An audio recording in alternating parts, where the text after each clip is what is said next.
Welcome back. We're going to start chapter 31. Stanley angrily dug his shovel into the dirt. He was angry at everyone, Mr. Pendanski, the warden, Zigzag, X-Ray, and his no-good, dirty, rotten, pig-stealing great-great-grandfather.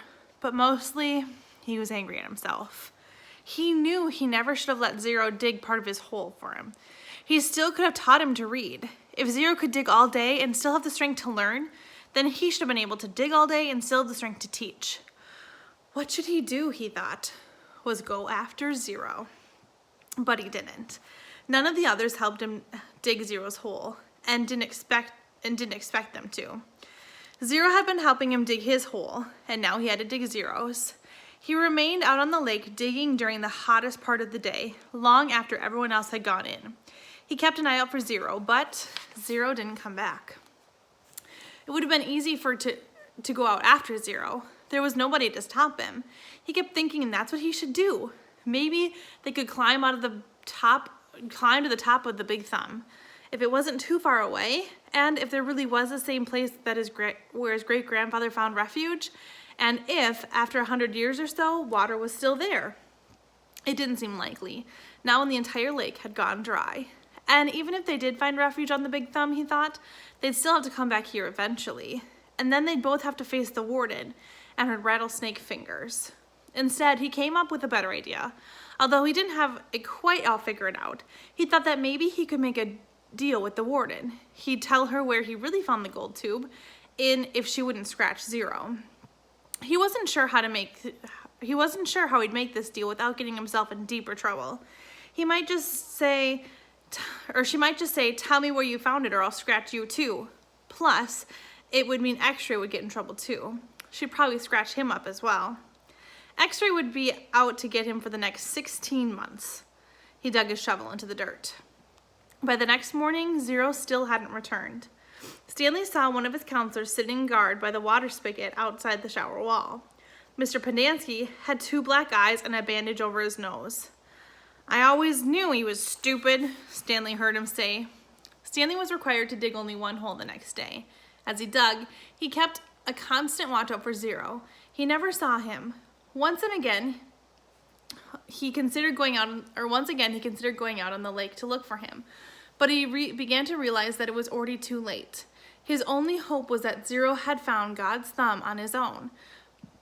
It wasn't impossible. His great-grandfather had found it. For some reason, his great-grandfather had felt the urge to climb to the top of the mountain. Maybe Zero would feel the same urge. If it was the same mountain, if the water was still there. He tried to convince himself that it wasn't impossible. There had been a storm a few days ago. Maybe Big Thumb had actually had some kind of natural water tower and caught and stored some of the rain. It wasn't impossible. He returned to his tent to find the warden, Mr. Sir, and Mr. Pendanski all waiting for him. Have you seen Zero? The warden asked him. No. No sign of him at all? No. Do you have any idea where he went? No. You know, you're not doing him any favors just if you're lying, said Mr. Sir. He can't survive out there for more than a day or two. I don't know where he is. All 3 stared at Stanley as if they were trying to figure out if he were telling the truth. Mr. Pendanski's face was so swollen he could barely open his eyes. They were just slits. You sure he has no family? The warden asked Mr. Pendanski. He's the ward of the state, Mr. Pendanski told her. He was living on the streets when he was arrested. Is there anyone who might ask any questions? Some social worker who took an interest in him? He had nobody, said Mr. Pendanski. He was nobody. The warden thought a moment. Okay, I want you to destroy all his records. Mr. Pendanski nodded.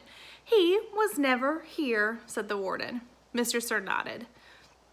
Can you get into the state files on our computer? She asked Mr. Pendanski. I don't want anyone of the AG's office to know he was here.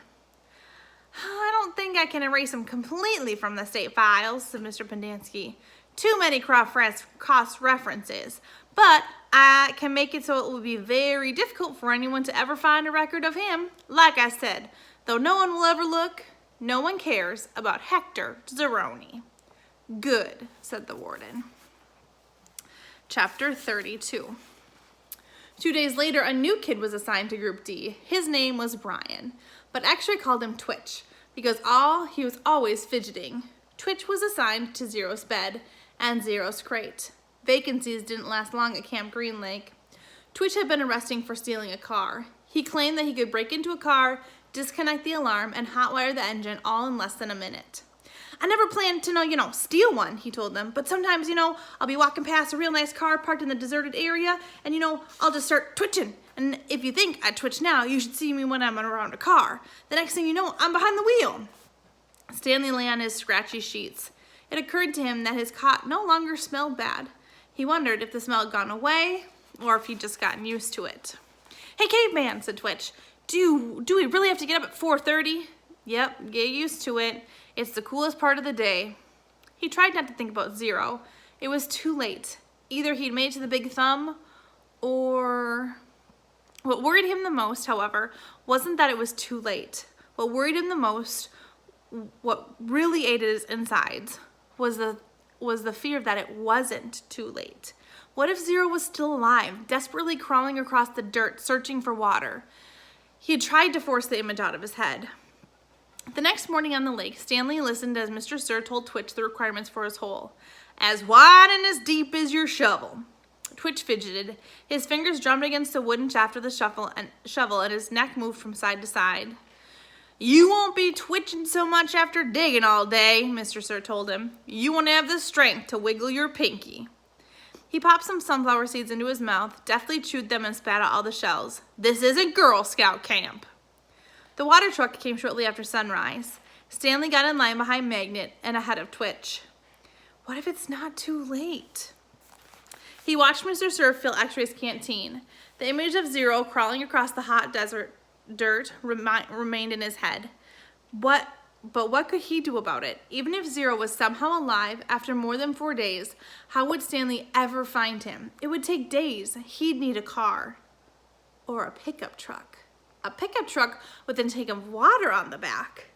Stanley wondered if Mr. Sir had left the keys in the ignition. He slowly backed away from line and then circled over to the side of the truck. He looked through the window. The keys were in there, dangling in the ignition. Stanley felt his fingers start to twitch. He took a deep breath and steadied himself and tried to think clearly. He had never driven before. But how hard could it be? This is really crazy, he told himself. Whatever he did, he knew he'd have to do it quickly before Mr. Sir noticed. If it's too late, he told himself, Zero couldn't have survived. But what if it isn't too late? He took another deep breath. Think about this, he told himself. But there wasn't time to think. He flung open the door and climbed quickly inside. Hey, Mr. Sir shouted. He turned the key and stepped on the gas pedal, and the engine revved. The truck didn't move. He pressed the pedal to the floor. The engine roared, but the truck was motionless. Mr. Sir came running around the side of the truck. The door was still open. Put it in gear, shouted Twitch. The gear shift was on the floor next to the seat. Stanley pulled the lever back until the arrow pointed to the letter D for drive.